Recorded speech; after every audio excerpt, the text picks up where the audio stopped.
ఇజ్రాయేలు ఊరికి తిరిగి రాగా యూదరాజైన యెహోరాము కుమారుడైన అహజ్య ఆహాబు కుమారుడైన యెహోరాము తెలుసుకుని దర్శించుటకై ఇజ్రాయేలు ఊరికి వచ్చాను. అతను దర్శించుటకై తెలుసుకున్నటకై ఇజ్రాయేలు ఊరికి వచ్చాను.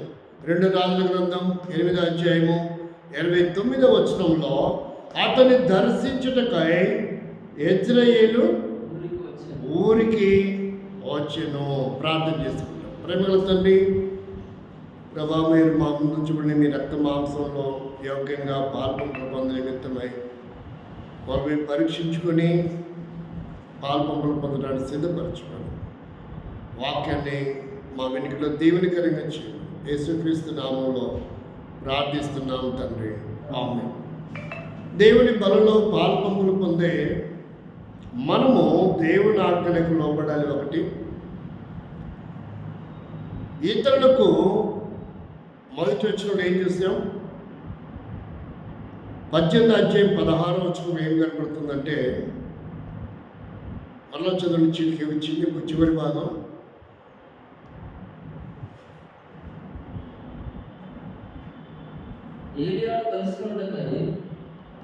చివరి భాగం మమ్మల్ని నష్టపరచటం అట్లాంటి పదాలు ఉన్నాయి.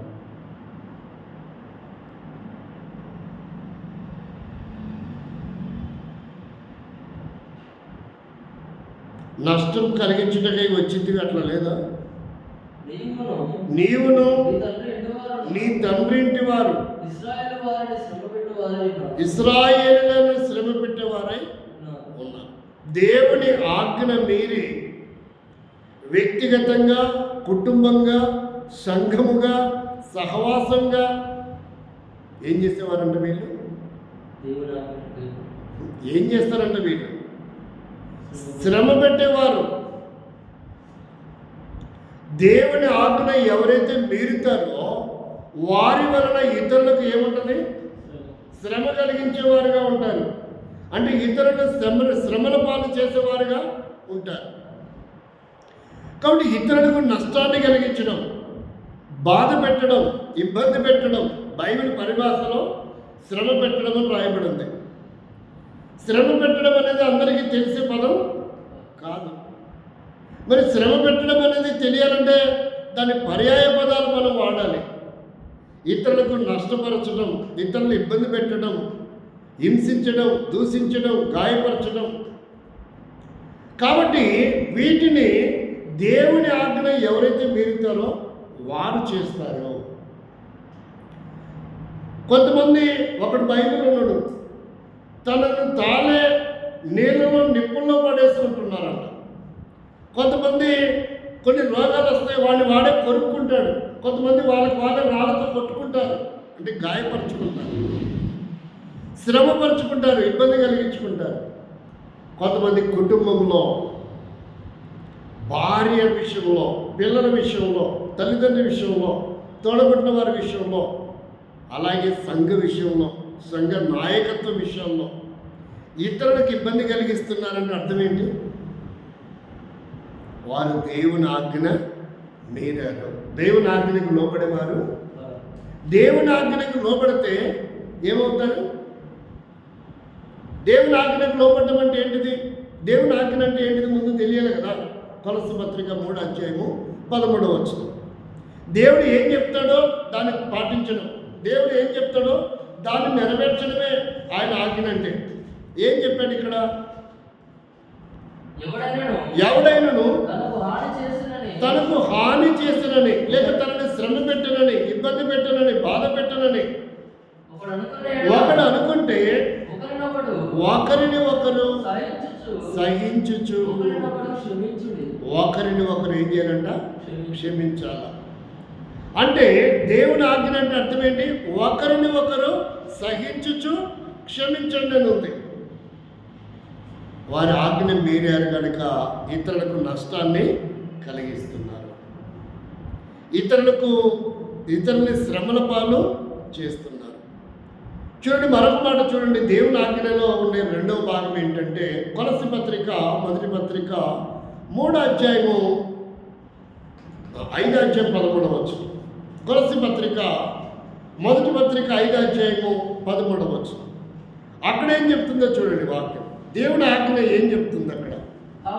కాబట్టి మీరిప్పుడు చేయుచున్నట్టుగానే ఒకరిని ఒకడు ఏం చేయాలంట? ఆదరించి ఒకరినొకడు క్షేమాభివృద్ధి కలుగ చేయండి. ఏం చేయాలంట? ఒకరిని ఒకరు ఏం చేసుకోవాలి? మనం ఆదరించుకోవాలా. రెండోది, ఒకరి క్షేమం ఒకరు కోరుకోవాలా. ఇది దేవుని ఆజ్ఞ అంటే. అర్థమవుతుందా? ఒకరినొకరు ముందు మనం ఏం చేయాలా? సహించాలా. ఇవి జంట పదాలు. రెండవది, ఒకరినొకరు మనం ఏం చేయాలా? క్షమించాలా. అంటే సహించే అలవాటు లేదంటే రెండోది ఏం చేయలేము? క్షమించలేము. క్షమించాలంటే అర్థం ఏంటి? ముందు సహించాలని అర్థం. దేవుడు మనము మొదటి భాగంలో చూసాం. ఇశ్రాయేలీయులను 430 సంవత్సరాలు వారు పాపపు బానిసంలో ఐగుప్తులో ఉంటే వారిని సహించాడు. వారిని తెలుపరికి క్షమించి వెలుపలి చేస్తే మళ్ళీ వెళ్ళాలని వాళ్ళు ఇష్టపడ్డారు. మరలా వెనక్కి వెళ్ళాలనుకుంటారు. అయినా దేవుడు వారిని క్షమించి వారి పట్ల దయా వాత్సల్యతను చూపించాడు. అంటే సహనం ఉంది కనుకనే క్షమించగలిగాడు. ఏముందంట? కాబట్టి యేసుక్రీస్తులో ఏవైతే ఉన్నాయో, యేసుని నమ్మిన మనం కూడా, ఆయన మనలో జీవిస్తే మనకు కూడా ఏముండాలంట? ఒకటి సహనం ఉండాలి, రెండోది క్షమించే స్వభావం. ఇది దేవుని ఆజ్ఞనే. దేవుడి ఆజ్ఞ అనగానే ఏం గుర్తొస్తాయి? పదాజ్ఞలు గుర్తొస్తాయి. అవి పాత నిబంధన కాలం. మరి కొత్త నిబంధన కాలం ఈ ఆజ్ఞలు వేరే ఉంటాయి. ఈ ఆజ్ఞలు చాలా డీప్గా ఉంటాయి. ఇవి చాలా కఠినంగా ఉంటాయి. అవి సులువుగానే ఉన్నాయి కదా అన్నట్టుగానే ఉంటుంది. దేవుని ఆజ్ఞలో కొత్త నిబంధనకు వచ్చేవరకు పదాజ్ఞలు 2 ఆజ్ఞలుగా మారాయి. ఒకటి, నీ దేవుడిని యెహోవాను నీ పూర్ణ మనసుతో పూర్ణ ఆత్మతో సేవించి పూజించి ఆరాధించాలి. రెండోది ఏంటంటే 5 దేవుడికి సంబంధించినవి ఒకటిగా చేశాడు. ఇంకా మిగతా 5 మనిషికి సంబంధించినవి. వాటిని చెప్పాడంటే నీ పొరుగు వారి దేనిని ఆశించకు. ఏమని చెప్పాడు? ఏం చెప్పాడు? అదే చెప్పింది. నిన్ను వల్ల నీ పొరుగు వారిని ప్రేమించమని చెప్పాడు. ఈ 5 తీసుకొచ్చి ఏం చెప్పాడు? ఒకటిగా చేశాడు. నిన్ను వల్ల నీ పొరుగు వారిని.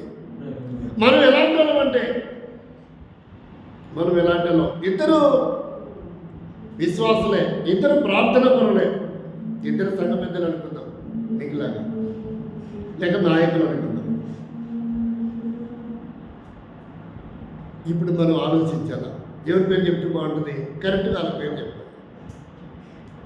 ఒకడు అశోక్ గారు, ఒకడేమో చిన్న సాయి. అశోక్ గారు బాస్మతి బిర్యానీ తెచ్చుకొని తింటున్నాడు. చిన్న సాయి గారు ఎట్టున్నది వాడి సంగతి. ఇక వాడు కూడా ఏమంటాడు? అశోక్ అన్న అంటున్నాడు. ఇప్పుడు కాసేపు ఇద్దరు విశ్వాసాలు అనుకుందాం, ఇద్దరు నాయకులు అనుకుందాం. అశోక్ అన్న వాడు పెట్టకుండా ఒక్కడే తింటున్నాడు. ఇప్పుడు చిన్న సాయి అంటున్నాడు, అన్న దేవుడి వాక్యం చెప్తుంది కదన్నా, నిన్ను వల్ల నీ పొరుగు వారిని ప్రేమించమని. కాబట్టి ఆ వాక్యం ప్రకారంగా బిర్యానీ నాకు కొంచెం పెట్టాను అంటున్నాడు దేవుడు. చిన్న సాయి వాడేమంటాడు? అశోక్ అంటే నీ పొరుగు వారిని దేన్ని. ఇప్పుడు ఎట్టుంది? వీడు వాక్యమే మాట్లాడుతున్నాడు, వాడు వాక్యమే. కాబట్టి ఇలాంటివి ఈరోజు మనం చూస్తున్న పరిస్థితులు ఇలా ఉన్నాయి. కేసు పెట్టేవాడు వాక్యమే మాట్లాడతాడు, గొడవలు వేసేవాడు వాక్యమే మాట్లాడతాడు, కోట్ల రూపాయలు కోర్టుకి అప్పగించేవాడు వాక్యమే మాట్లాడతాడు.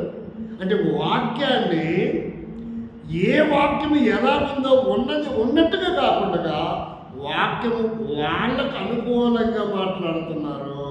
ఎట్లా మాట్లాడుతున్నారు అంటే దేవుని ఆజ్ఞైన వాక్యాన్ని వాళ్ళకు అనుకూలంగా చిన్న లిటిల్ బిట్, చిన్న పాత్ర తీసుకొని ఆ వాక్యాన్ని వాళ్ళకి అనుకూలంగా మార్చుకుంటున్నారు. ఎంత దౌర్భాగ్యకరమో చూడండి. దేవుని ఆజ్ఞ పాటించమని చెప్తుంటే ఆజ్ఞల్లో దాదాపుగా 8,000 ఆజ్ఞలు ఉన్నాయి బైబిల్లో. ఎన్ని ఉన్నాయి మనకు తెలిసింది? పాత నిబంధనలో 10, కొత్త నిబంధనలో 2, 12 ఆజ్ఞలు అనుకుంటున్నాం. కాబట్టి ఇక్కడ ఏమంటాడంటే ఈ ఆజ్ఞలను మనం పాటించాలా. ఏంటంట? ఒకరిని ఒకడు సహించుచు క్షమించాలి. రెండవది ఆదరించుచు క్షేమాభివృద్ధి కోరాలంట. ఎవరిది? శత్రువుని కూడా మనం ఏం చేయాలంట? వాడి క్షేమం కోరాలంట. ఇది ఎందుకు తిరుగుతాడు. అదే హిందువులైతే ఏమంటారంటే వాడు తప్పు చేశాడు, వాడిని క్షమించడమైంది అని శిక్షించి చంపాలా. చంపడము శిక్షించడం ఎవడికి చేత అయినా అవుతుంది, కానీ క్షమించడం అది అందరి వల్ల అవుతుంది. కాబట్టి అందరూ శిక్షించడానికి వచ్చిన వారే. యేసుక్రీస్తు ప్రభు ఒక్కడే ఏం చేయడానికి వచ్చాడు? క్షమించడానికి వచ్చాడు. పాప రుణములను క్షమించగలిగిన శక్తివంతుడు మన ప్రభువైన యేసుక్రీస్తు. ఈ లోకంలో పోలీస్ స్టేషన్లు, కోర్టులు ఏం చేయడానికి? క్షమించడానికా శిక్షించడానికా? శిక్షించడానికి.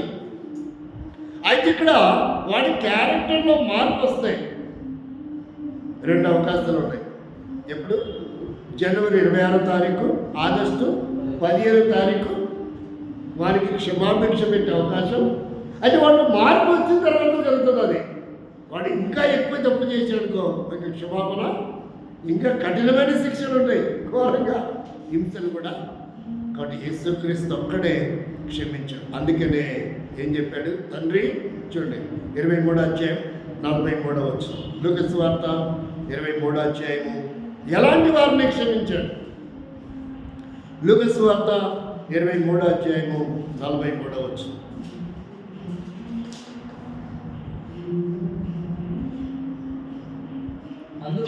అందుకు ఆయన వారితో నేడు 41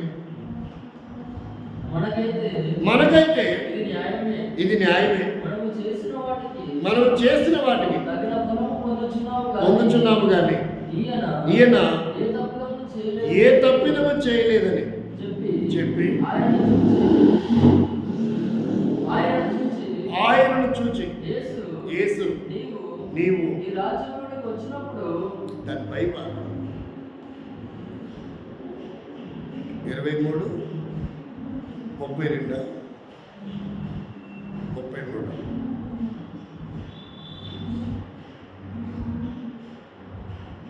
తండ్రి వీరేం చేయించున్నారో 34. యేసు తండ్రి వీరేమి చేయించున్నారో మీరు ఎరగరు కనుక. ఎలాంటి వారిని క్షమించాడు? భూమి వేస్తున్న వారిని, గడ్డపు వెంట్రుకలు పీకుతున్న వారిని, సిలువకి మేకులతో దిగబడుతున్న వారిని, దూషిస్తున్న వారిని ఏమని చెప్తున్నాడు? క్షమించండి. మరి మనం ఆ యేసుని నమ్మాం, ఆ దేవుణ్ణి పూజిస్తున్నాం, ఆ బలంలోనూ మనం పాల్పొంపులు పొందుతున్నాం. కానీ మనకి ఏముంది? ఈ క్షమించే గుణం లేదు. క్షమించే గుణం ఉంటే పోలీస్ స్టేషన్కి వెళ్తామా? ఎవరి మీద ఎవరు నేరం మోపుకుంటున్నారు? నిజంగా విశ్వాసి కాకపోతే వాడికి విశ్వాసి కాదు కాబట్టి అని తెలియదండి, మాకు న్యాయం జరగాల. కోర్టులు అంటే భూ సంబంధంగా లాండ్ ఆర్డర్ ఉంది, ఈ రాజ్యాన్ని మనం లోబడుతున్నాం కాబట్టి దాన్ని మనం ఫాలో అవ్వాల. కానీ ఇద్దరు బలంలో చేవేసే వాళ్ళే, ఇద్దరు దేవుడు నమ్మిన వాళ్ళే, ఇద్దరు బలమైన విశ్వాసులే, ఇద్దరు నాయకులే, ఇద్దరు సేవకులే. కానీ వీళ్ళలో ఏం లేదు క్షమించే తత్వం. కాబట్టి వీళ్ళు క్షమించబడతారు కానీ ఇతరులు ఏం చేయలేరు. ఘోరమైన శిక్షణ నుంచి క్షమించబడ్డాం మనం. నరకానికి వెళ్ళే శిక్ష నుంచి దేవుని చేత క్షమించబడ్డాం. కానీ మనం తాత్కాలికమైన దాన్ని ఏం చేయలేకపోతున్నాం, క్షమించలేకపోతున్నాం. కాబట్టి దేవుని ఆజ్ఞను మీరుతున్నాం. అందుకనే ఆయన దర్శించాడంట ఏం చేశాడు? రెండవ మన పాఠం దగ్గరికి 2వ రాజుల గ్రంథం 8వ అధ్యాయము 29వ వచనం. ఆయన ఏం చేశాడంట? అంత అవసరంలా కరెక్ట్ ఆ సబ్జెక్ట్ చదివితే చాలు. ఆయన ఏం చేశాడంట? వారిని దర్శించాడు, ఆయనను దర్శించాడు. అది చెబుతుంది. తెలుసుకొని దర్శించుటకై. కాబట్టి అనేక పర్యాయములు మనం ఎక్కడున్నామో, ఏ స్థితిలో ఉన్నామో ఆయన తెలుసుకొని మనమున్న చోటికే వస్తున్నట్ట. ఏం చేయడానికి? మనల్ని దర్శించడానికి. మనం పడిన స్థలం ఎలాంటిదో, మనం అనుభవిస్తున్న రోగం ఎలాంటిదో, మన కష్టం ఎలాంటిదో, మన ఇబ్బంది ఎలాంటిదో, మన బాధ ఎలాంటిదో, మన ఆకలి తప్పులేంటో, మన వస్త్రహీనత ఏంటో, మన సమస్య ఏంటో, మనము దేవుని దగ్గరికి వెళ్ళడం కాదు, దేవుడే దాన్ని తెలుసుకొని మనం ఏం చేస్తున్నాడంట? దర్శిస్తుంటే ఆయన దర్శన క్షణాన్ని మనం నిర్లక్ష్య వైఖరి కలిగిన వారు. దేవుడు ఎంతగా దర్శిస్తాడో, ఎంతగా దయ చెప్తాడో, ఎంతగా వాత్సల్యత చెప్తాడో. మనం ఒకటి దేవుని ఆజ్ఞను మీరటమే కాదు, రెండవది క్షమించడం కాదు, మూడవది ఎదుటి క్షేమం, సంఘ క్షేమం కూడా కోరే అలవాటు. ఎదుటి వ్యక్తి క్షేమమే కాదు, సంఘ క్షేమాన్ని కూడా మనం కోరాలి. ఏంటంట? సంఘము క్షేమం, ఎదుటివాని క్షేమం. ఒక ఆయన పాట రాస్తాడు, ఫోక్ సాంగ్, తెలంగాణ జయరాజ్ గారు అని ఒక రచయిత రాస్తాడు. ఏంటంటే, మనస ఎదుటివాడు ఎదుగుతుంటే వారవలేదంటే నిన్ను కన్నీళ్ళతో కడగన, అగ్నితో కాల్చన. ఏంటంట? ఎదుటివాడు ఎదుగుతుంటే నువ్వు వారవలేదేంటే, తన మనసుతో తను పాడుకుంటున్నాడు. అంటే ఆ రచయిత ఎదుటివాడి ఎదుగుదలని ఓర్చుకోలేకపోతున్నావే. ఒక విశ్వాసి ప్రార్థన జీవితం, భక్తి జీవితం, ఆరాధన జీవితం, పరిచయ జీవితం, సమర్పణ జీవితం, ఆత్మీయమైన పరిచయలో ఎదుగుతుంటే ఎదుటివాడు ఏం చేయలేకపోతున్నాడు? ఓర్చుకోలేకపోతున్నాడు, సహించలేకపోతున్నాడు, అతనికి పురుగొల్పలేకపోతున్నాడు. పర్వాలేదు, బాగా పాట పాడావు, ఇంకా ట్రై చేయి. పర్వాలేదు, ఆరాధన వర్తమానం బాగుంది, ఇంకా నేర్చుకో. పర్వాలేదు, నీ పరిచయం బాగుంది. పర్వాలేదు, నువ్వు ఇచ్చే కానుక బాగుంది, ఇంకా దేవుని వరకు నేను ఇవ్వాలన్న తృష్ణ, తపన కలిగి ఉండు. దేవుడు నీకు సహాయం చేస్తాడు. ఒక ఆత్మ దేవుని మందిరం నడిపించావు, ఇంకా ట్రై చేయి. ఇంకా బలమైన సేవ నువ్వు చేస్తావు, నడిపిస్తావు, అనేకుల్ని చేరుస్తావు. మనం ఏం చేయాలంటే ఎదుటివాడిని ప్రోత్సాహపరచాలి, వాడిని ప్రశంసించాల, మెచ్చుకోవాలి. అవసరమైతే అతనికి చేయుతి వల్ల. ఈసారి నువ్వు ఏదైనా ఊరికి ప్రకటించడానికి పోతున్నప్పుడు నన్ను కూడా పిల్లలు, నేను కూడా వస్తాను, నీకు సపోర్ట్గా, నీకు తోడుగా, నీ పక్కన ఉంటా. అంతే, అన్నీ నువ్వే చేయి. అలాగనే మనం ఒకరిని ఒకరు ఏం చేసుకోవాలా?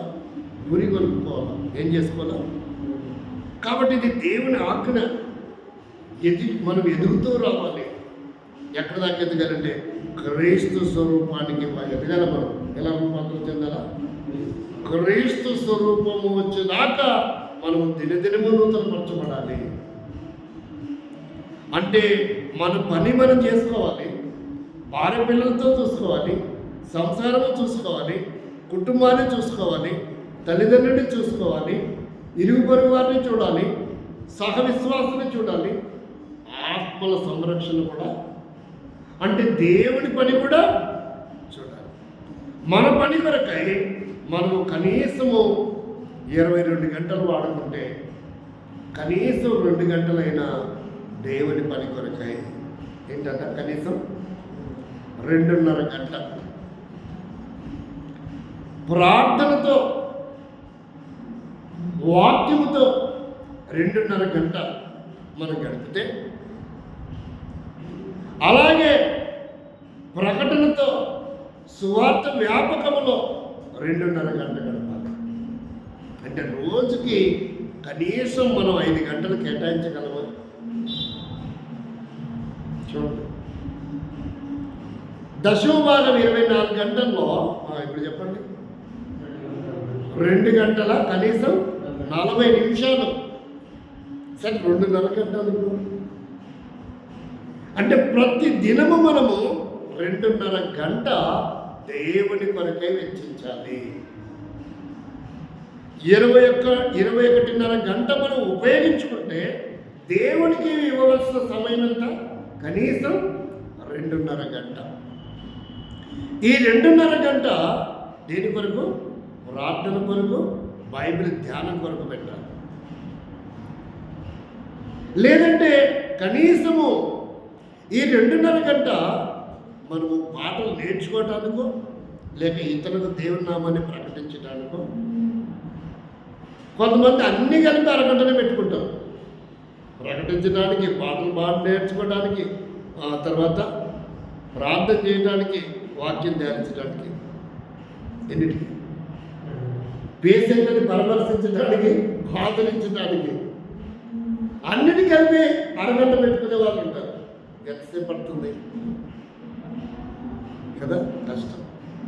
అందుకని ప్రభుత్వం గడపడానికి, వాక్య ధ్యానం చేయడానికి 2.5 గంట పెట్టుకుంటే 2.5 గంట ఇతరులు ఓదార్చడానికో, ఆదరించడానికో, లేక స్వార్థ ప్రకటించడానికో, పరిచయ కొరకై ఆత్మల భారం కలిగో ఒక 2.5 గంట. అంటే 5 గంటలు కనుక మనం దేవుని కొరకై జీవిస్తే ఆస్తి మన వెనకల పడొస్తుంది. ఏంటది? మనం ఏ ఆస్తి కొరకైతే ప్రాకులాడుతుంటామో, ఏ టార్గెట్ అయితే చేయాలనుకుంటామో అది మన చేతికి వస్తుంది.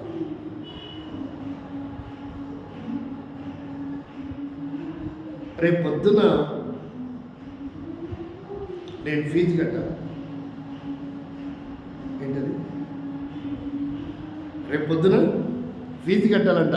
ఎగ్జామ్స్ డేట్ కూడా వచ్చేసింది. ఫీజు కట్టాలంట, ఫైనల్ ఫీజు. ఫోన్ చేశాడు, 1500 కట్టాలా?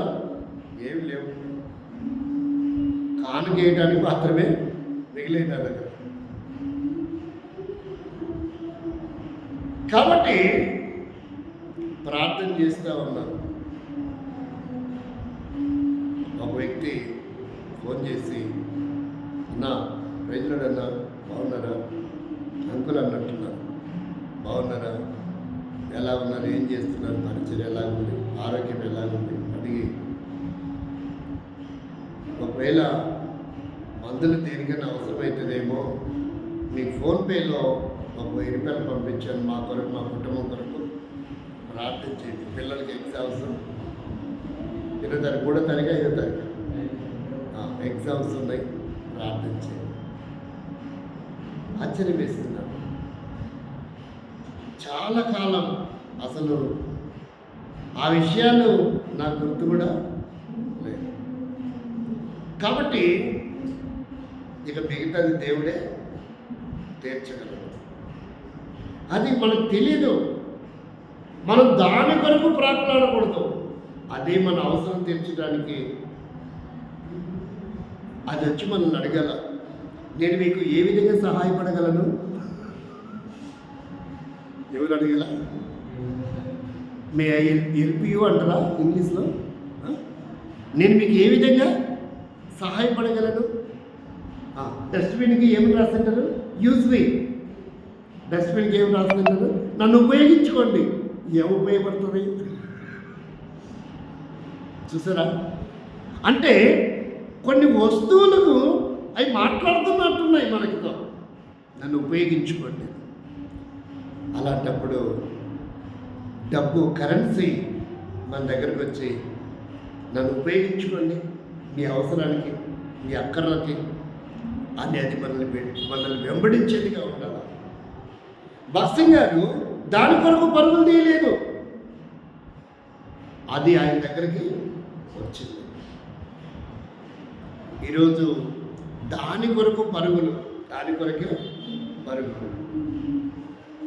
ఆ ఇంటికి వెళ్తుంటే ఆ ఇంటికి వద్దు, ఆ టీ నీళ్ళు కూడా పోయలేడు. మరి ఎట్లా? వీడింటికి పోదు. ఇంటికి ఎందుకు? రెండిళ్ళు ఎదురెదురుంటాయి. రోడ్డుకి యువతలు ఒకటి, అవతల ఒకటి, ఇద్దరు విశ్వాసులే. వీళ్ళింటికి వద్దాం, వీళ్ళింటికి వెళ్దాం. ఎందుకని?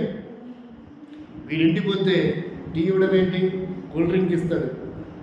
ముందు వెళ్ళంగానే వేస్తే ఎండలో పడి వచ్చాడని కూల్ డ్రింక్ ఇస్తాడు. తర్వాత స్నాక్స్ ఏదైనా ఇస్తాడు. 12:30 అయింది, కాసేపు ఆగండన్నా. అరే ఇట్లానా అని పోయి పాస్టర్లు వచ్చినారు కానీ బాస్మతి మటన్ బిర్యానీ తేవాలి. వీడింటికి వెళ్తే మంచినీళ్ళు మాత్రమే ఇవ్వగలడు. అవి కూడా ఉన్నాయో లేదో తెలియదు. మినరల్ వాటర్ ఇస్తాడో జనరల్ వాటర్ ఇస్తాడో కూడా తెలియదు. ఏం చూసిపోతున్నారు? Be careful. ఎన్నోసార్లు మనము చాలా వేదనలో, నిరాశ, నిస్పృహలో ఉంటే సౌమ్య వాళ్ళ ఇంటికి వెళ్ళాం. బాధలు ఉన్నప్పుడు, ఎంతో కష్టంలో ఉన్నప్పుడు. కాబట్టి ఒక్కోసారి టీ కూడా ఇవ్వలేకపోయిందా అమ్మాయి, టీ కూడా ఇవ్వలేని పరిస్థితులు. కానీ ఎంత ప్రేమ అంటే అక్కలు చేర్చుకోవడం. తమ్ముడా బాగున్నారా, రండి కూర్చోండి, నా పాట పాడదాం, ప్రార్థన చేస్తున్నాం. ఎంత సంతోషం. కారణం ఏంటంటే వాళ్ళ దగ్గర ఏముండకపోవచ్చు, కానీ ఏముంటుంది? క్రీస్తు ప్రేమ ఉంటుంది. వీని దగ్గర కూల్ డ్రింక్ ఇస్తాడు, స్నాక్స్ ఇస్తాడు, బాస్మతి బిర్యానీ పెడతాడు. కానీ వాళ్ళ దగ్గర భక్తి వైరాగ్యాలు కాస్త లోపంగా ఉంటాయి. అంటే ప్రేమలో పేదవాడి దగ్గర ఉన్నంత ప్రేమ కలిగిన వాడి దగ్గర ఉండదు. వాడంతా డ్రెస్ అపీరెన్స్, కనపరుచుకోవటం, ఆర్భాటాలు, అట్టహాసాలే తప్ప నిజమైన ప్రేమ అక్కడ మనం పొందలేము. అనుకుంటారు కానీ పొందుతామని, తాత్కాలికమైన ప్రేమను పొందుతారు కానీ నిజమైన ప్రేమ అక్కడ ఉండదు. పేదవాళ్ళ దగ్గర నిజమైన ప్రేమ ఉంటుంది. నర్సింగ్ గారి మద్రాసులో ఆ పాకి పనిచేసి గుడ్డలు, మురికి గుడ్డలతో వాళ్ళని అలింగనం చేసేవంట. అలాంటి వాళ్ళ ద్వారా సంఘం కట్టబడుతూ వచ్చింది. క్రీస్తు ప్రేమను వచ్చారు గొప్ప గొప్ప వ్యక్తులు. అందుకేనేమో నాకు కూడా ఇప్పటి వరకు ఉద్యోగస్తులు, వ్యాపారస్తులు ఎవరూ లేరు విశ్వాసం. అదేంటో తెలియదు. పేదవాళ్ళ దగ్గర ప్రేమ ఉంటుంది. వాళ్ళకి సేవ చేయడానికి అందరూ ఇష్టపడరు. అందుకని నేనేమంటున్నానంటే కపటము ఉన్న చోటికి ఎక్కువ మంది పరుగులు తీస్తారు. ఇక్కడ ఏం రాయబడుతుందంటే దానికోసం మనం వెళ్ళకూడదు, అదే మన దగ్గరికి రావాలి. మన దగ్గరికి అది రావాలి. అది మన దగ్గరకు వచ్చేటట్టు మనం దినదినం ఆత్మీయంగా ఏం చేయాలి? ఆత్మీయంగా ఎదగాలి. ఇప్పుడు ఆత్మీయంగా ఎదగాలంటే ఏం జరుగుతుంది?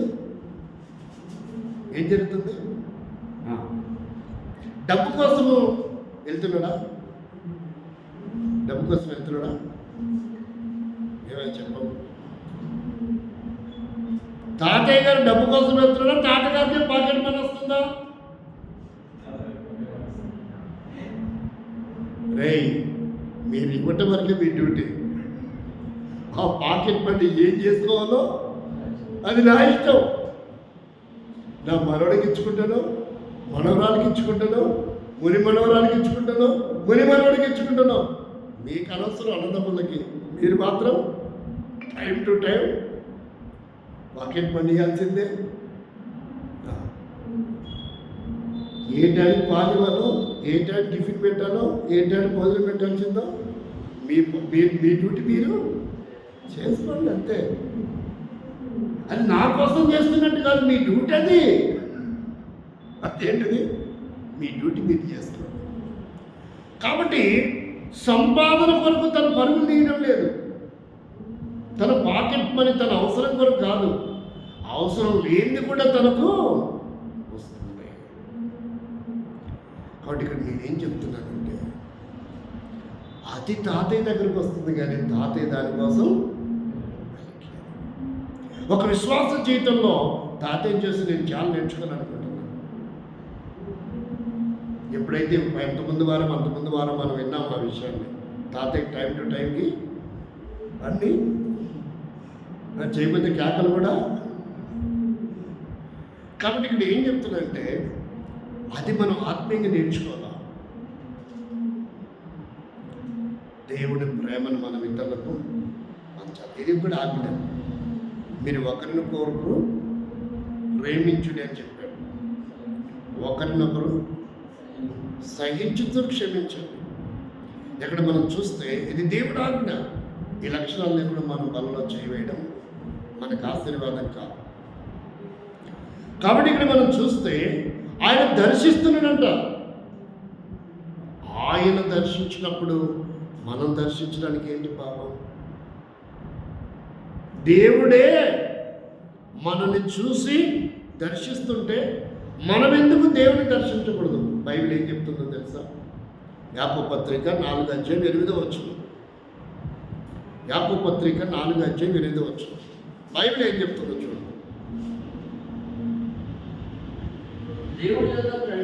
దేవుని యొద్దకు రండి, అప్పుడు ఆయన.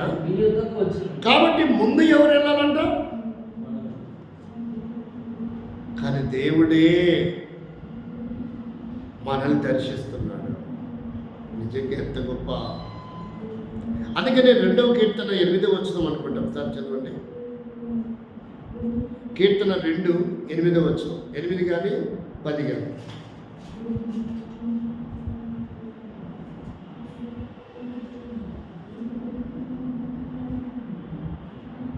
నన్ను అడుగుము, జనములను నీకు శ్వాసముగాను. 8:2 చదవండి. శత్రువులను నరపుత్రుడు అని ఉంటుంది. అది 8లో కానీ 2లో కానీ. నరపుత్రుని దర్శించుటకు 6వ వచనం చదవండి. నీవు నరపుత్రుని దర్శించుటకు. చూసారా ఎంత అద్భుతంగా ఉందో? అంటే మనము దేవుడిని దర్శించడానికి బదులు ఎవరు దర్శిస్తున్నారంట? దేవుడే మనల్ని దర్శిస్తున్నాడు. ఇది చాలా ఆశ్చర్యంతో కూడిన విషయం. ముఖ్యమంత్రిని మనం దర్శిస్తే బాగుంటుందా, లేక ముఖ్యమంత్రే ఆయనని దర్శించడానికి వస్తే బాగుంటుందా? ఏది వాల్యుబుల్? అరే వీళ్ళకి విలువనే లేదనుకున్నాం. ఈ కుటుంబానికి ఆ ఇల్లు కూడా అంత శుభ్రం ఏమీ లేదు. కానీ ముఖ్యమంత్రి వచ్చాడంటే అసలు ఏంట్రా సౌండ్స్? కొమ్మ తీసి ఏమంటారు దాన్ని? యూత్ నాయకుడు ఏదో అంటారు కదా. యూత్ ప్రెసిడెంట్ ఏమైనా చేస్తున్నారా? లేకపోతే ఎందుకు వస్తాడు ముఖ్యమంత్రి ఆ ఇంటికి? ఆలోచిస్తారా లేదా? యూత్ ప్రెసిడెంట్ చేస్తున్నాడా, లేక యువ నాయకులు చేస్తున్నా, కార్యకర్తల ప్రధానమైన వ్యక్తిగా చేస్తున్నాడా? లేదంటే ఈ ప్రాంతానికి కాంగ్రెస్ ప్రభుత్వానికి ఏముంటుందండి అధ్యక్షత వహిస్తున్నాడా? ఏమి లేకపోతే ఎందుకు వస్తాడు? ఏమి లేకపోతే ఎందుకు వస్తాడు? ఒకరోజు వచ్చాడు. ఎవరి కోసం? విలువ లేని జీవితంలో ఉన్న దావీదు కోసం. సమూయేలు ఆ బృందం వచ్చింది. బృందగానం అంతా వచ్చి ఎదురు చూస్తూ ఉన్నారంట. ఎవరి కోసం? ఎప్పుడొస్తాడా? దేవుడు అంటున్నాడు, దావీదు లోపలికి రాగానే దేవుడు అతను ఎదుర్కొని అంటున్నాడు, ఇదిగో నేను కోరుకున్నవాడు ఇతడే, నువ్వు లేచి అతనికి ఏం చేయాలా? అభిషేకం చేయి. దేవుడు ఎదురు చూశాడు. దేవుడు దావీదు కొరకు ఎదురు చూశాడు. దేవుడు దావీదును దర్శించాడు. ఎవరిని దేవుడు దర్శిస్తాడో వారి దశ మారిపోతుంది. పూసలు అమ్ముకునే దాన్ని ఒకడు దర్శించాడు. పూసలు అమ్ముకునే వాళ్ళని దర్శించి ఫేస్బుక్లో పెట్టాడా, ఇన్స్టాగ్రామ్లో పెట్టాడా, సోషల్ మీడియాలో పెడితే అది ప్రపంచం మొత్తానికి, భారతదేశం కాదు ప్రపంచం మొత్తానికి రాత్రి సెలబ్రేట్ అయిపోయింది. అంటే ప్రతి వ్యక్తికి ఒక అవకాశం ఉంది.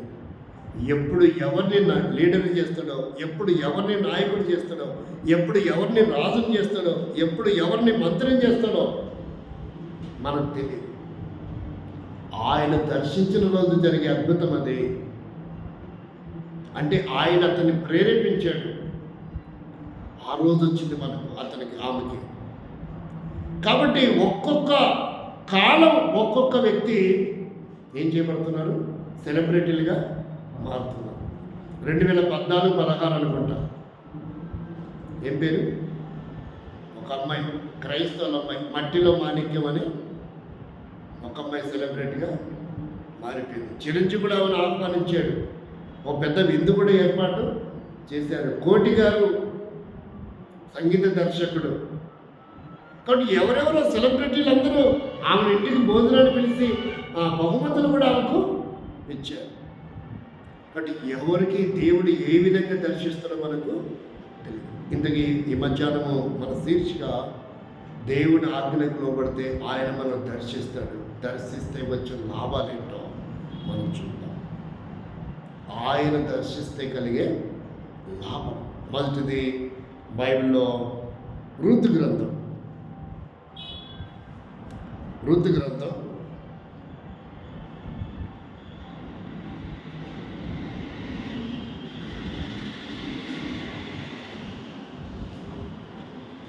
6వ వచనం, మొదటి అధ్యాయం 6వ వచనం.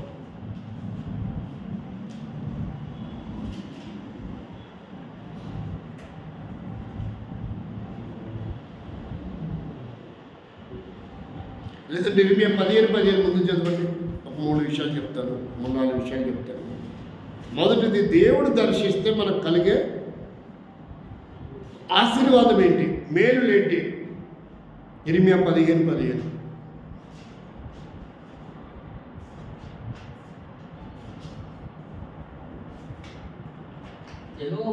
యెహోవా నా శ్రమ నీకు తెలిసి ఉన్నది, నన్ను జ్ఞాపకము చేసుకును, నన్ను దర్శించుము, నన్ను హింసించు వారి నా కొరకై ప్రకటన ప్రతిదండన చేయము, నీవు దీర్ఘశాంతి కలిగిన వాడమై. కాబట్టి ఇక్కడ అంటున్నాడు, ఇరిమియా అంటున్నాడు, నా శ్రమ, నేను శ్రమల పాలై ఉన్నాను, శ్రమలో నిరాశ నిస్పృహలో ఉన్నాను, కోలుకోలేకపోతున్నాను. ఎన్నో శ్రమలు నన్ను చుట్టుముట్టాయి, నన్ను ఎవరి శ్రమ నుంచి విడిపించలేరు, నీవు తప్ప, ఒక్కసారి నాకు నన్ను దర్శించవని అడుగుతా ఉన్నాడు. ఏమని అడుగుతున్నాడు? ఒక్కసారి నన్ను దర్శించు, ఒక్కసారి నన్ను దర్శించు. ఈ మధ్యాహ్న కాలము నీ శ్రమ, నీ కష్టము, నీ ఇబ్బంది, నీ బాధ, నీ అవసరత, నీ అక్కర, ఈ పరిస్థితిలో ఇర్మియాలాగా, ప్రభువా నన్ను కూడా దర్శించు, నన్ను కూడా దర్శించు, నా జీవితం ఇంతేనా, నేను మేలు పొందలేనా, నేను బాగుపడలేనా, నేను ఆశీర్వదించబడలేనా, ఈ శ్రమల నుంచి నేను కోరుకోలేనా, ఇలాగే ఉండాలా ఇంకెంతకాలం? నువ్వు కనుక ఆయన దగ్గరకు వచ్చి మోకరించి ఆయన పాదాలు పట్టుకొని అడిగితే ఖచ్చితంగా దేవుడు నిన్ను దర్శిస్తాడు. నీ తలరాత్రి మార్పు చెందుతాడు. ఎవడు ఊహించని స్థానంలో నీ జీవితం, నీ కుటుంబం ఉండబోతుంది. శ్రమలో ఉన్నప్పుడు మనం దర్శించుకొని అడగాలి. రెండోదిలో చూడండి, జీవనోపాధిలో కొరతలు ఉన్నప్పుడు, రూతు గ్రంథం 1వ అధ్యాయము 6వ వచనం. అప్పుడు ఏమొచ్చిందంటే, వారికి ఏ స్థితిలో ఉన్నారు వారు? వారికి ఆహారం ఇచ్చుటకు యెహోవా తన జనులను దర్శించనని ఆమె మోయాబు దేశములో ఎక్కడ దేవుడు దర్శించాడు? ఎక్కడ వినింది? బెత్లెహేములో దేవుడు దర్శించాడన్న విషయము మోయాబు దేశంలో వినింది. ఎందుకు వాళ్ళు మోయాబుకి వెళ్ళారంటే, కరువు వచ్చింది, జీవనోపాధి లేదు, వలసెళ్ళిపోయారు, బ్రతకడానికి అవకాశం లేదు, తినడానికి 5,000 నోట్లోకి వెళ్ళడానికి అవకాశం లేదు. ఎవరు ఏ విధమైన సహాయం కూడా చేయట్లేదు. కాబట్టి వారికి మైగ్రేన్ అయ్యారు. ఏమయ్యారు? 10 ఏళ్ళు అంట. ఎన్నేళ్ళు పట్టింది? 10 ఏళ్ళు అంటే ఏమనుకుంటావు? ఇక వాళ్ళు అక్కడ స్థిరపడ్డారని అనుకుంటాం.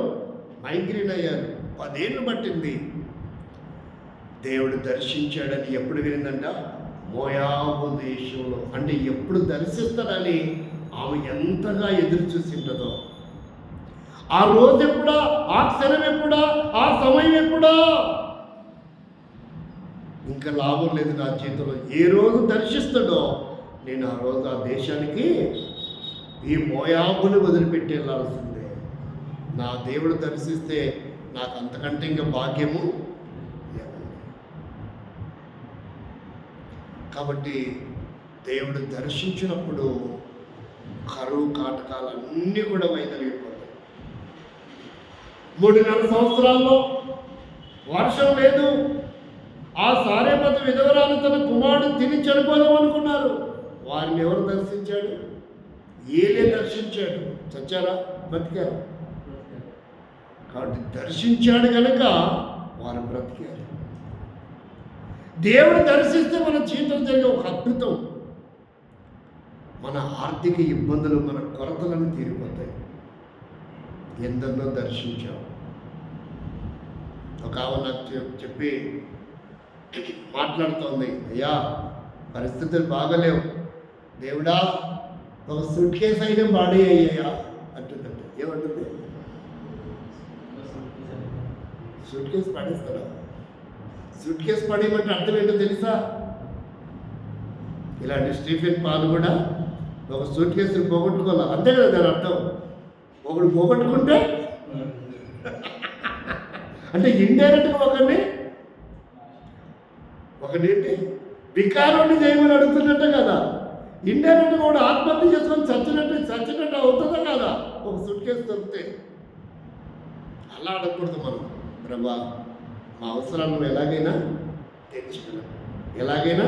తీర్చగలవు, మా అవసరం తీర్చు, ఇలా అడగలగానే ఓ సూట్ కేసు పాడే, ఒక కట్టు పాడే అంటే ఏమని అర్థం? ఎవడో పోగొట్టుకోవాలని అర్థం. అంటే ఇండైరెక్ట్ మనం దాన్ని కోరుకోకూడదు. ఎలాగైనా మా అవసరం తీర్చగలవాడైనా నీకు అసాధ్యమైనది కాదు. 6 లక్షలు, దాదాపు 30 లక్షల మందిని అరణ్యంలో నువ్వు పోషించావయ్యా. మాంసం ఇచ్చావు, వాళ్ళకి మన్నాని ఇచ్చావు. అన్ని లక్షల మంది త్రాగడానికి కావాల్సినంత నీరిచ్చావు. ఏ కొరతలు వారికి చెప్పు, వారు తెగలేదు, వస్త్రం ఉతుక్కోలేదు. నువ్వు తలుచుకుంటే ఏమైనా ఇలా ప్రార్థన చేయాలి. కానీ కావాల ప్రభాని, దొరికి ప్రభాని అడగకూడదు. నీకు ఎన్ని అప్పులున్నాయి, ఎన్ని ఇబ్బందులు ఉన్నాయి, ఒక్క ఉద్యోగం దానే చేయి ప్రభా అని కూడా అనకూడదు. నాకు ఉద్యోగం అవసరం ఉందయ్యా, నువ్వు ఎలాగైనా సహాయం చేయగలవు. ఏ కంపెనీ ఎక్కడ చేయాలో నేను ఇది చదువుకున్నా, దాని చదువుకి సరిపడినట్ట ఉద్యోగం, ఆ ఉద్యోగానికి సరిపడా జీతం. ఉద్యోగం వస్తే సరిపోదు కదా, దానికి సరిపడి ఏముండాలా? ఉద్యోగం చేస్తున్నారంటే నెలకింత జీతం అంటే 500 అది కదా ఉద్యోగమా? కాబట్టి దానికి సరిపడా జీతం ఉండాలి. బేసిక్ ఎంత ఉండాలి? కట్టిన పోతే ఎంత వస్తుంది? చెప్పుకోదగినటువంటిది ఉండాలి. కాబట్టి దేవుడు దర్శిస్తే ఆయన ఏమైనా నీ తలరాత్రులు మార్చగలడు. కాబట్టి దేవుని కొరకే తీర్మానం చేసుకున్న, ప్రభా నేను మారు మనసు పొందుతా, బాప్తీసం పొందుతా, నీ కొరకు జీవిస్తా, నా జీవితం, నా తలరాత్రులు నువ్వు మార్చు, నాకు సమాజంలో గుర్తింపు నీవు, ఒక హోదాను నీవు. నువ్వు దర్శిస్తే ఖచ్చితంగా నా జీవితంలో అద్భుతం జరుగుతుంది. ఇది 2వది. 3వదిగా చూద్దామా? దేవుని వాక్యము 3వ చూడండి. దేవుని వాక్యం చూస్తే ఆదికాండం 21వ అధ్యాయము 1వ వచనం. ఆదికాండం 21వ అధ్యాయము 1వ వచనం.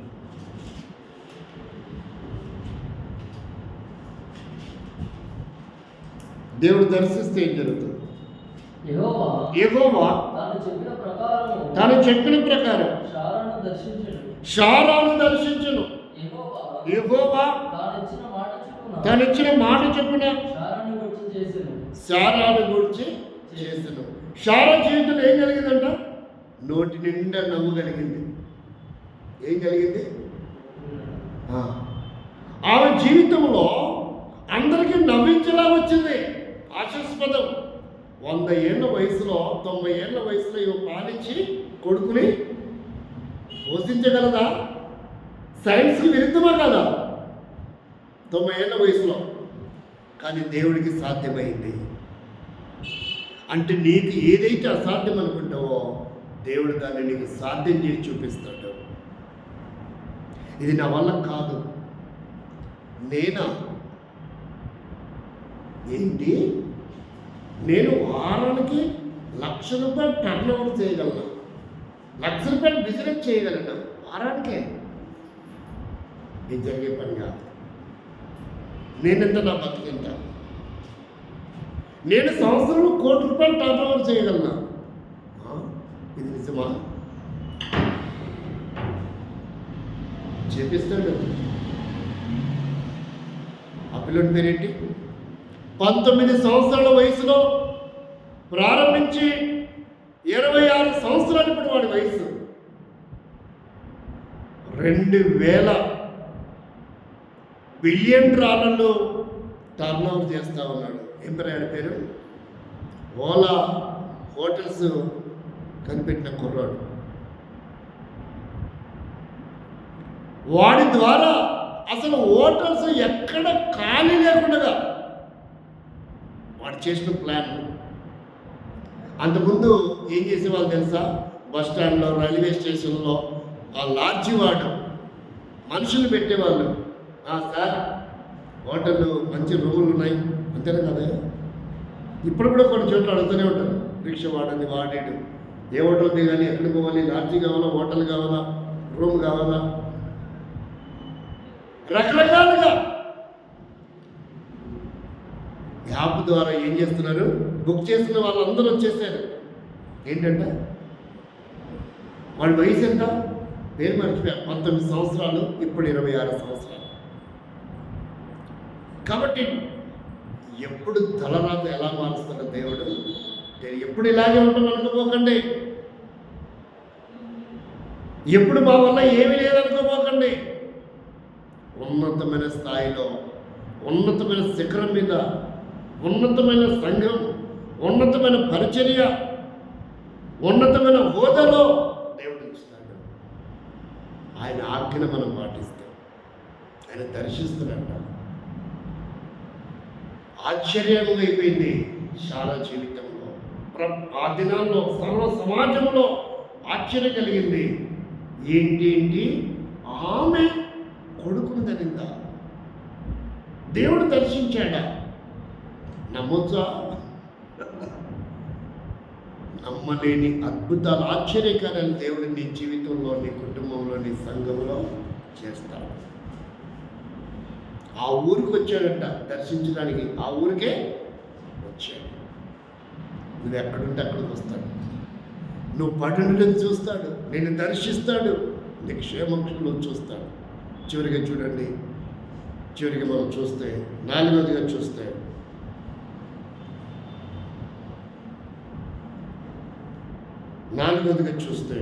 33వ కీర్తన 15 ముందు చూడు, 4 చూడండి. 65వ కీర్తన 9వ వచనం. 65వ కీర్తన 9వ వచనం.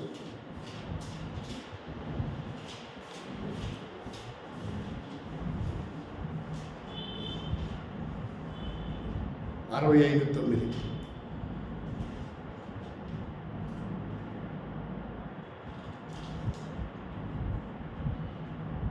అరవై 9వ కీర్తనలో నీవు భూమిని దర్శించి దానిని తడుపుచున్నావు.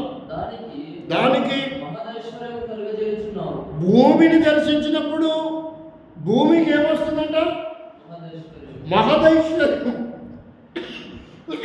భూమిని దేవుడు దర్శించడం వలన భూమి నిరాకారముగా, శూన్యముగా ఉన్నటువంటి భూమి, ఏ పంటను పండనటువంటి భూమి, అది వికసించేదిగా ఉంటుంది. ఆడేడో పాట పాడుకుంటాడు, ఏంటంటే భూమికి పచ్చని రంగేసినట్టు, భూమికి పచ్చని పంట పొలాలు. భారతదేశం అంటగానే వ్యవసాయం మీద ఆధారపడిన దేశం. కాబట్టి దేవుడు దాన్ని ఏం చేయాలంట? తడపాలి. దేవుడు దాన్ని దర్శించాలి. వర్షాలు కురవట్లేదంటే అర్థమైంది. ఎవరిని అడుగుతారు? ముఖ్యమంత్రి దగ్గర పోయి మా వర్షం కురవట్లేదయ్యా, మా ఊరి పంటలు తగ్గదు ఏందని అంటారా? కాబట్టి వారు ఎక్కడున్నా, ఏ స్థానంలో ఉన్నా, వాళ్ళ పద్ధతిలో వారు దేవుణ్ణి అడుగుతారు. వర్ణ దేవుడని, రకరకాల దేవుడని, మేఘాలు రావట్లేదని, 2009లో కృత్రిమ వర్షాలు కురిపించాలని ప్లాన్ చేశారు. ఎవరు? YS Rajasekhara Reddy. Almatti dam full అయిపోతే గేట్లు ఎత్తేస్తే ₹1 కూడా ఖర్చు లేకుండా వరదలు కూడా వచ్చేసారు. కాబట్టి నేను ఏం చెప్తాను, ఆయన దర్శిస్తే అద్భుతం జరుగుతుంది. ఏం జరుగుతుంది? అద్భుతం. భూమిని కూడా దర్శించాడు. చివరిగా చూస్తే విజయము, ఫలం వచ్చింది భూమిని దర్శిస్తే. నీ జీవితంలో ఉన్న విఫలమంతా కూడా, ఏవైతే విఫలమైపోయావో అవన్నీ సఫలమవుతాయి దేవుడు దర్శిస్తాడు. చివరిగా చూడు 33 కీర్తన 15. ఎక్కడికి వెళ్ళి మళ్ళీ వస్తాను కూడా తాతకు టైం అయిందా? అవి చూసుకొని రావచ్చు ఒకేసారి. ఆయన వారందరి హృదయములను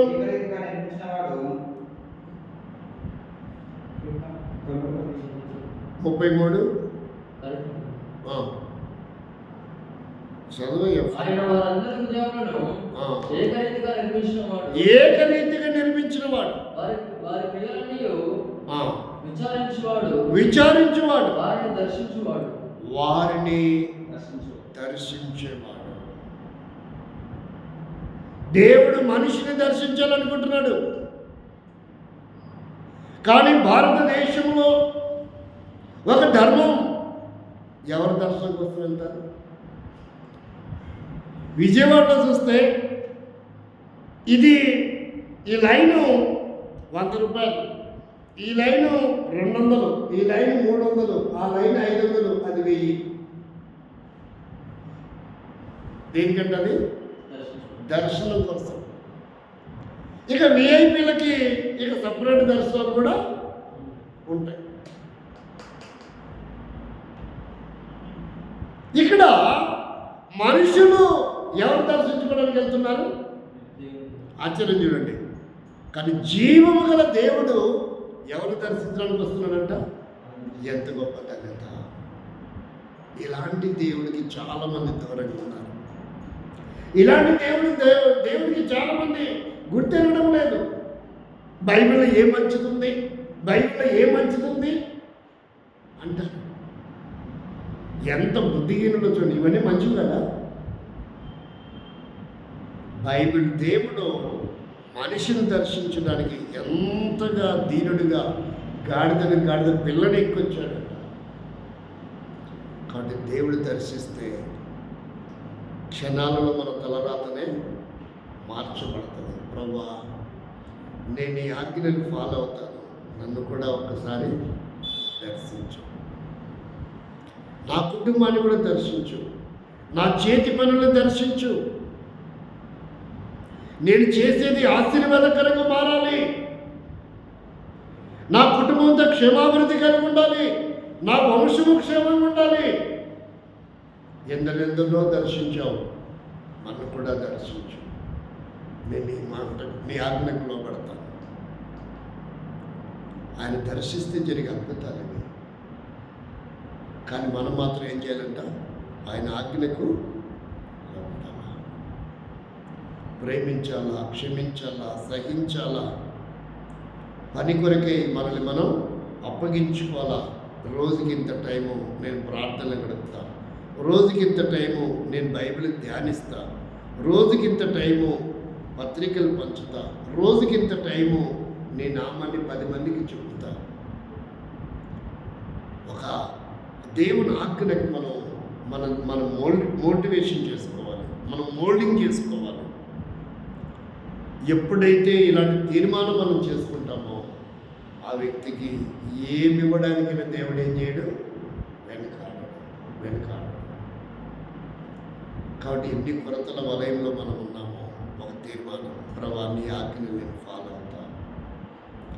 నేను బలహీనుండే, అనారోగ్య పరిస్థితులే, చాలా ఇబ్బంది పడతా, నేనంత సమయం గడపలేను, అది నాకు చేత కాదు, అది నేను చేయలేను. బట్ చూడొచ్చిన చదువుదామా, ఫిలిప్పీ పత్రిక 3వ అధ్యాయము 14వ వచనం. అది నా వల్ల అవ్వదు ప్రభా, బట్ నన్ను కూడా దర్శించు, నీ ఆజ్ఞకు లోబడతా. ఇదిగో నా పరిస్థితి ఇదే ప్రభా, ఈ స్థితిలో నన్ను ఆ స్థితిలోకి తీసుకెళ్ళు.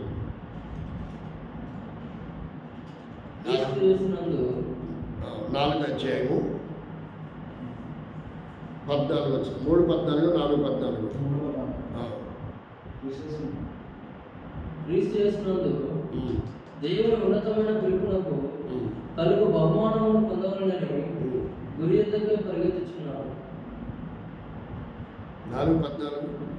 అయినను నా శ్రమలో మీరు పాలు పంచుకునేది మంచి పని. ఫిలిప్పీయులారా, సువార్తను నేను బోధించనారంభించి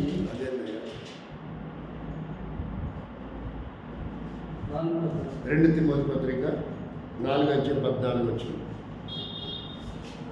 2 తిమోతి పత్రిక 4వ అధ్యాయం 14 వచనం.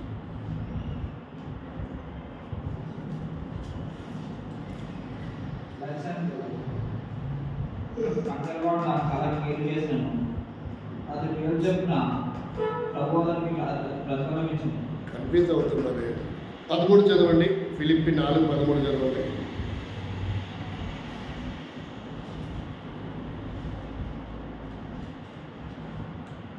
ఫిలిప్పీ 4:13.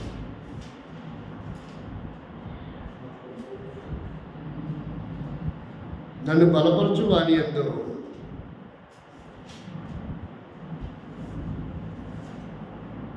నేను సమస్తము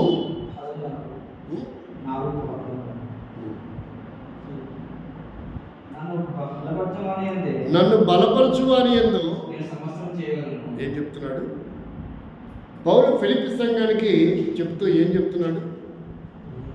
4వ అధ్యాయము 13వ వచనం. నన్ను బలపరచు వాని యందు నేను సమస్తము, అంటే తను ఏమైనాడని అర్థం? బలహీనుడే. నేనైతే నీ ఆజ్ఞలు పాటిస్తా ప్రభా, నీవు నన్ను బలపరచు, నీవు నన్ను దర్శించు, నేను నీ కొరకు సమస్తం చేయగలను. ఎన్నో కొరతలు, ఎన్నో ఇబ్బందులు, శరీర పరిస్థితులు, ఆర్థిక సమస్యలు, పోరాటాలు, వ్యతిరేకతలు ఎన్నో ఉన్నాయి. నేను ఇవి చేయలేను, నా వల్ల కాదు. ఇంత టైం నీ సన్నిధిలో గడపలేను, ఇంతగా ధ్యానం చేయలేను, ఇంతగా ప్రార్థన చేయలేను, మోకాలు అనుభవం లేదు, ఇంతగా నీ నామాన్ని ప్రకటించలేను, ప్రజలు నీ దగ్గర నడిపించలేను. ఇదిగో నేను ఇంత ఇవ్వలేను, కానీ నువ్వు నన్ను బలపరిస్తే నేను సమస్తము చేయగలను. ఇది నా వల్ల అవుతుంది ప్రభా, నువ్వు నా వల్ల అవుతుంది. నేనైతే నీ ఆజ్ఞకు లోబడతా, నువ్వు నన్ను దర్శించు. ఇవన్నీ నేను చేయగలిగే సామర్థ్యం నాకు. ఆ రీతిగా మనల్ని మనం పరిశీలించుకొని ప్రభుతో సమాధానపడి, ప్రభా నేను కూడా ఈ సంవత్సరంలో, ఈ మాసంలో 3వ మాసంలో ప్రవేశపెట్టాము. ఈ మాసం నుండి ఈ వర్తమాన ప్రకారంగా నా జీవితం తుది శ్వాస విడిచే వరకు నేను ఇలాగే ఉంటాను. నీ కొరకు నన్ను బలపరచు. నేను ఎక్కడ ఓడిపోకూడదు, ఎక్కడ కృంగిపోకూడదు, నిరాశ నిస్పృహ చెందకూడదు, బలహీనపరచబడకూడదు, నా వల్ల కాదు అనకూడదు. నన్ను కూడా దర్శించు, సర్వసమృద్ధితో ఉంచు. మా గ్రామాన్ని, మా సంఘాన్ని, మా కుటుంబాన్ని, మా ప్రజలను దర్శించు ప్రభువా. మా సంఘాన్ని కూడా దర్శించు, మా ప్రాంతాన్ని కూడా దర్శించు. నీ ఆజ్ఞకు మేము లోపడతాం. మేము చేయవలసింది మేము చేస్తాం, నువ్వు చేయవలసింది తీర్మానం చేసుకుందాం. ప్రేమగల తండ్రి, పరిశుద్ధమైన దేవానికి స్తోత్రం. ఈ తీర్మానం మా జీవితంలో నెరవేర్చండి. మా ముందు చూపడిన రక్త మాంసంలో యోగ్యంగా పాల్పొందులు పొందడానికి సిద్ధపరచండి. అయోగ్యంగా కాక బలహీనపరచుతున్నటువంటి ఆత్మను నజరుడైన యేసునామములో బంధిస్తున్నాం.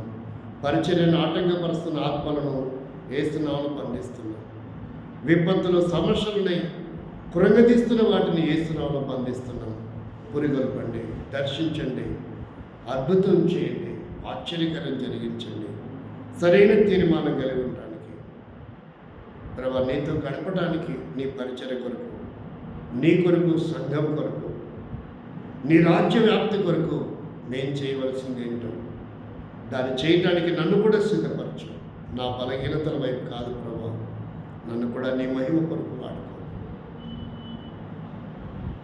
ఈ చిన్న తీర్మానం, ఈ చిన్న కమిట్మెంట్, ఈ ఒడంబడిక చేసుకొని నన్ను క్షమించు ప్రభా. అనేక విషయాల్లో నేను వెనకబడిపోయాను. ఈరోజు నాకు అర్థమైంది, నీ కొరకు జీవిస్తాను, నీ ఆజ్ఞను పాటిస్తాను. ఇతరుల క్షేమం కొరకు, సంఘ క్షేమం కొరకు, అనేకులకు ఉపయోగకరంగా నన్ను కూడా ఉంచు, నన్ను కూడా వాడుకో. ఆ తీర్మానము దేవుడు అంగీకరించు, బలపరిచి, ప్రతిష్ఠించి, అభిషేకించు. నేను వాడుకొని ఆయన మహిమ కొరకు నేను వాడుకో. ఇటు అనుభవంలో మమ్మల్ని సిద్ధపరచు, సహాయం ప్రభు చూపించు, యోగ్యపడ సహాయం చేయమని యేసు నామములో ప్రార్థిస్తున్నాం తండ్రి.